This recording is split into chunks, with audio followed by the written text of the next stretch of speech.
ನಮ್ಮ ದೇಶದಲ್ಲಿ ಈ ಜಾತೀಯತೆ ಯಾವ ಮಟ್ಟಿಗೆ ಪ್ರಭಾವ ಬೀರ್ತಾ ಇದೆ? ಸರ್, ಇಲ್ಲಿ ಜಾತಿನೇ ಭಾಳ ಮೂಲ ಬಂಡವಾಳ.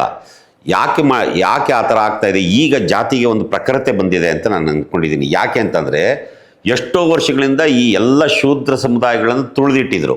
ಇವತ್ತು ನಮಗೆ ಬಾಯಿ ಬಂದಿದೆ, ಅಕ್ಷರ ಕಲ್ತಿದ್ದೀವಿ, ಸ್ವಾತಂತ್ರ್ಯ ಸಿಕ್ಕಿದೆ, ಈಗ ಮಾತಾಡ್ತಾ ಇದ್ದೀವಿ ನಾವು. ಸರ್, ಬಾಯಿ ಬಂದಿದೆ, ಮಾತಾಡ್ತಾ ಇದ್ದೀವಿ, ಕೆಲಸ ಆಗ್ತಾ ಇದೆಯಾ? ಆಗ್ತಾ ಇದೆ ಸರ್. ಈಗ ನೋಡಿ ಸರ್, 100 ವರ್ಷಗಳ ಹಿಂದೆ RSS ಮಾಡಿದ್ರು. ಯಾಕೆ ಮಾಡಿದ್ರು? ಮಹಾರಾಷ್ಟ್ರದಲ್ಲಿ, ಮುಖ್ಯವಾಗಿ ಮಹಾರಾಷ್ಟ್ರದಲ್ಲಿ ಈ ತಳವರ್ಗಗಳು ಜಾಗೃತರಾದರು. ಹೌದು. ನಮ್ಮನ್ನು ಇಷ್ಟು ವರ್ಷ ಇವರು ತುಳಿದಿಟ್ಟಿದ್ರು, ನಮ್ಗೆ ಈಗ ಜ್ಞಾನ ಬರ್ತಾ ಇದೆ.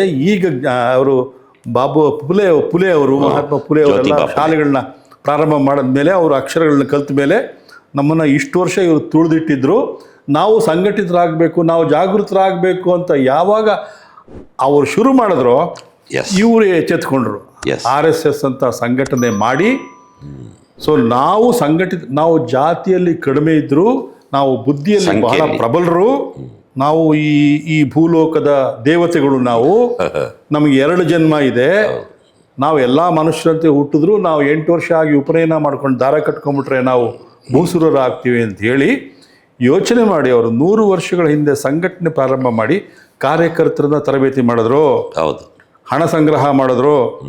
100 ವರ್ಷಗಳು ಪ್ರಯತ್ನ ಪಟ್ಟಿದ್ದಾರೆ ಸರ್. ಎಷ್ಟು ಜನರೇಷನ್ ಆಗಿರ್ಬೋದು? 1, 2, 3, 4 ಜನರೇಷನ್ ಆಗಿರ್ಬೋದು. ಇವತ್ತು ಅವರು ದೇಶನ ಆಳ್ತಾ ಇದ್ದಾರೆ. ಹೌದು. ದೇಶನ ಆಳ್ತಾ ಇದ್ದು ಒಂದು ಹಂತಕ್ಕೆ ಬಂದು, ಈ ಸ್ವಾತಂತ್ರ್ಯ ಹೋರಾಟದಲ್ಲಿ ಯಾರು ಸಕ್ರಿಯರಾಗಿದ್ದರು ನಾಯಕರು, ಮಹಾತ್ಮ ಗಾಂಧಿಯವರಾಗಿದ್ದರು, ಸುಭಾಷ್ ಚಂದ್ರ ಬೋಸ್ ಆಗಿರ್ಬೋದು, ಖಾನ್ ಅಬ್ದುಲ್ ಗಫಾರ್ ಖಾನ್ ಆಗಿರ್ಬೋದು, ಇವರೆಲ್ಲ ಸೇರಿ ಇದನ್ನು ಧರ್ಮಾತೀತ ಜಾತ್ಯಾತೀತ ದೇಶ ಮಾಡಿದ್ದಾರೆ. ಅದು ಆಗಬಾರ್ದು. ಮನುಶಾಸ್ತ್ರವನ್ನು ಮತ್ತೆ ತರಬೇಕು.